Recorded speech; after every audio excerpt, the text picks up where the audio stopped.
And here we are, back out at Burts Trail Ride, this time on Triumph's TF450E, their enduro machine. Now, I've had the pleasure of this thing at the Epic Events Trail Ride a few weekends ago for a first ride, and man, first impressions, big fan. Currently, as you probably know, I'm riding a 250F after many years on a 450 and loving it. Like, I don't need any more than 250 in reality. The guy's winning NZ Enduro Champs, he's on a 250, like, it's not the bike. But this Triumph, it makes me rethink my need for a 450 machine.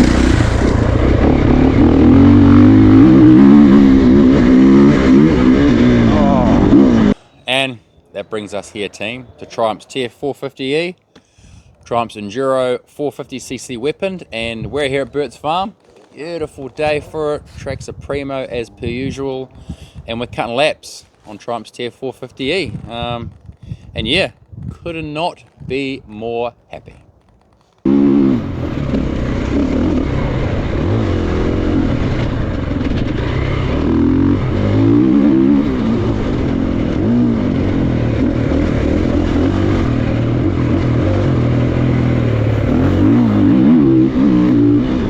And right off the bat, you can see this bike is a good looking bike.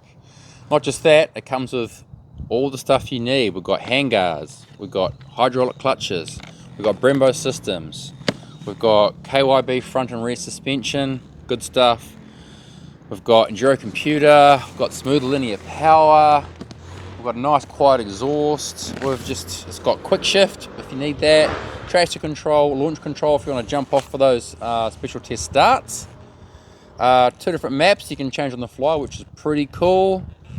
What else we got? Nice big low tank here, 18-inch rear side stand, just the standard stuff you'd expect on any good enduro bike.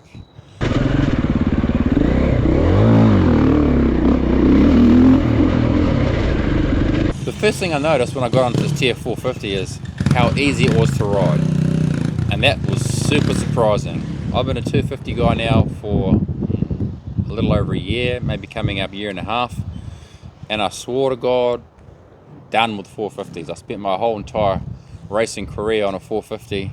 Because I'm a big guy, I'm 6'2", 100 kgs, and I always found 250s were just a bit lacking. But no, right now I'm a 250 guy. I've got a CRF 250, love it. It's got more than enough power for me. It's nice and nimble. But getting on this thing, it's the first 450 enduro bike I've ridden in a long time, a new one, in its proper location, out in the bush, through ruts, bogs, holes, tree roots, all that kind of thing.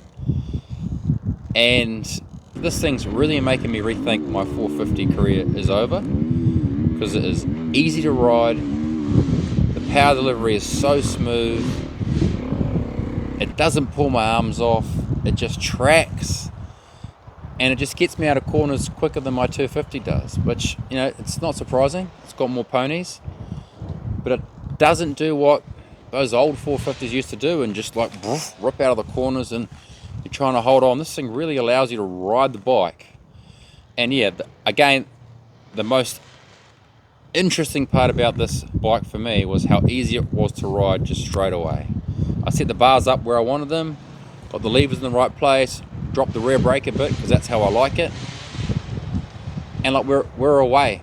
You can see from the first impressions video at Burnbuster, 4 or 5 corners in, I was just like, oh my god, this feels so good, so easy to ride, and just not a 450 like you think it's going to be. It doesn't feel heavy, it doesn't feel luggish. Some 450 enduro bikes, the front feels a bit heavy. It's got a lot more stuff up here, headlights, got some electronic stuff on the enduro bikes, but this just doesn't feel heavy. It feels light. It comes out of corners easy. Lifting the front up's basic. Yeah, it's an easy bike to ride, and I think that's what's really going to make it good for a lot of people out there.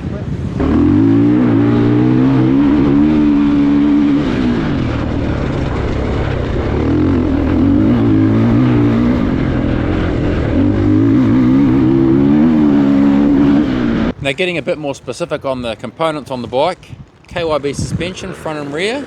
Like, thank you Triumph, thank you for not trying to do something different, because KYB is top of the line. And it springs, of course, everyone's gone back to springs just about, and we can't be happier. We can't be happy with this bike.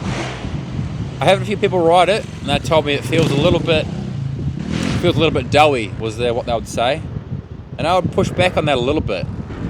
Yes, compared to, say, a bike that's tuned for your weight, your speed, your ability, with the right springs, yeah, maybe it feels a little bit doughy, but I would challenge that in the fact that when I ride this bike stock, it just soaks up the bumps.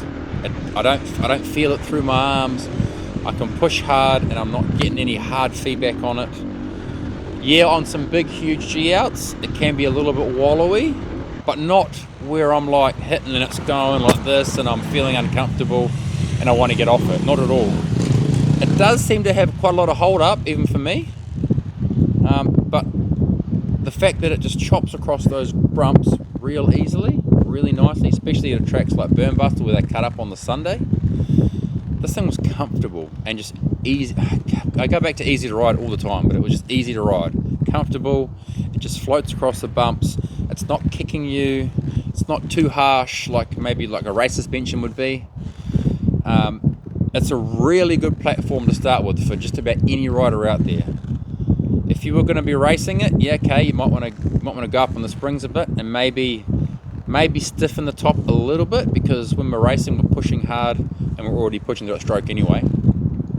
But for your average rider, beginner, intermediate, a little bit above, this suspension is going to do you perfect, man. If you're 100 kgs and under, like, seriously try it before you start spending some more money on it, if you're not a racer, because it is a very, very comfortable bike. The back tracks amazingly, the front just dumps into corners and comes out. Doesn't push. I don't feel it knifing. It's, again, just easy to ride.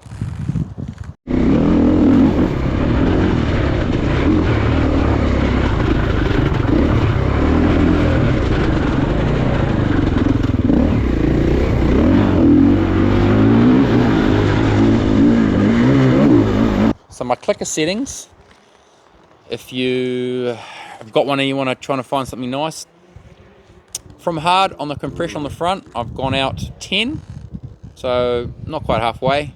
It's a little stiffer than stock. Rebound, I'm on 12, so I'm trying to slow that down a bit, because generally for me, I like my bike to not kick as much and not be so responsive. And it's the same on the back actually. I've got 10 compression and 12 rebound.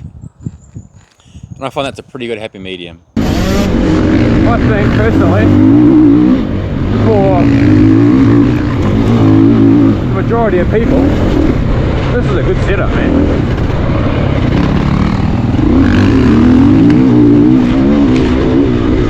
It's plush enough so you're not hitting everything, and it's also, I think, holds up enough for your average rider. That's not going to blow you out, you know.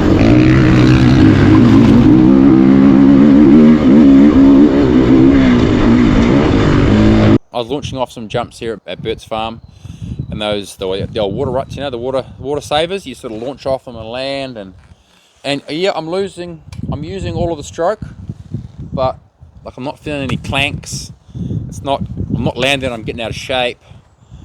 I just feel confident on this bike, and it's a testament to the first time Triumph made an enduro bike, and it just shows I put a lot of effort into this thing.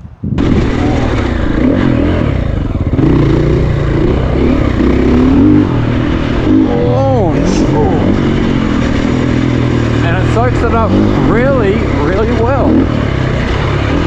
My stock suspension. Now ergonomically, the bike, you really sit on the bike. It's got a pretty good gripper seat. The seat's quite firm, but not firm like it's hurting your butt. And it makes you sit real flat on top of the bike. It's really, really comfortable position. I don't feel like I'm in the bike. I've got the sag set up quite nice, so it's a 30, I managed to get it between 30 and 25 mil free sag, and the the shock's a bit soft for me to get rider sag correct, so I just run off the free sag, and the bike feels really planted. It feels straight. It doesn't feel too high in the front. The back's not dropping down with my weight on it. Man, again, I'll say it for the 100th time. It's just easy to ride, easy to get onto, easy to feel comfortable with. And for me, the ergos are great. I've got the bars on. I've got them twisted forward on the clamp, so the clamp can go forward or back. They've only got one hole. I've got them in the forward position, and for me, it's perfect. The bars roll back a bit from zero, and yeah, it's good. It's a good setting for me. I think it'll work for a lot of people too. And we'll finish off with the engine. Now this engine is an absolute peach. It is smooth, it is tracty, it delivers power straight to the back wheel, and the drive is just incredible. Like, a lot of enduro bikes do have that smooth power, and which I really like about it. Hey boys, I really like that about it. And it just gets the power down to the back wheel, pushes the bike forward. There's no like big surge like you get from motocross bikes, and it's just say it again, easy to ride. It makes me want to get back on a 450 again. I say you don't need a 450, and in reality no one needs a 450, but if you want to get a 450 and you're intermediate, beginner, maybe not beginner, intermediate level rider, and you want a bit more power, maybe you're a big guy, this has got enough for you. The delivery's smooth, it's not going to pull your arms off, you're not going to get too tight at the end of the day, and it's just a really good engine package. I like it. I mean, you've got maps on here you can change on the fly. I just stuck to the stock map. These guys at the factory, they do a lot of work on making these maps, so the stock map is perfectly fine.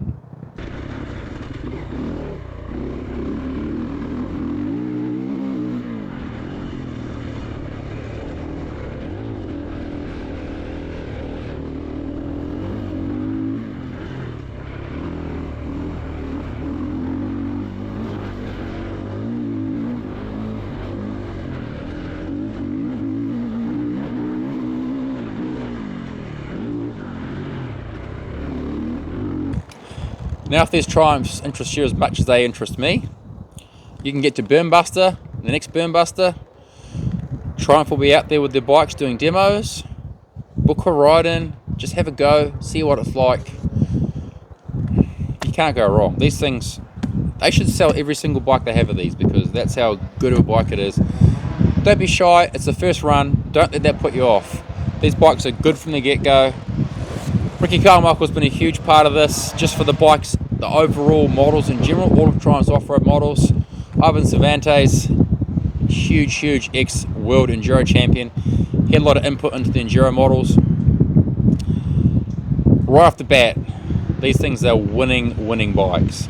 And if you're not out to win, you want to have some fun, this will do it too.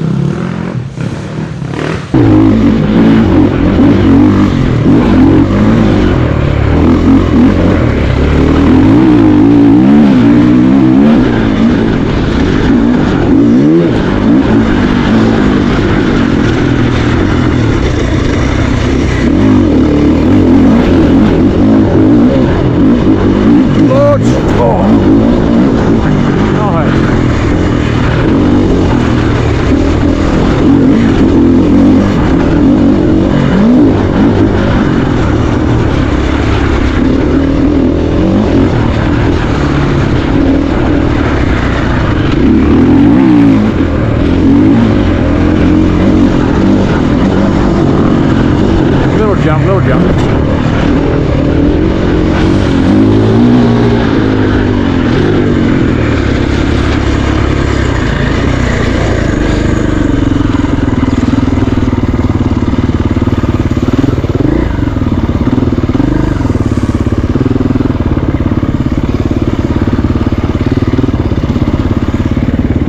Love it.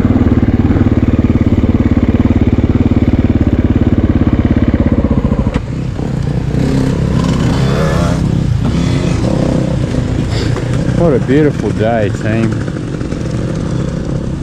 Oh, let's go.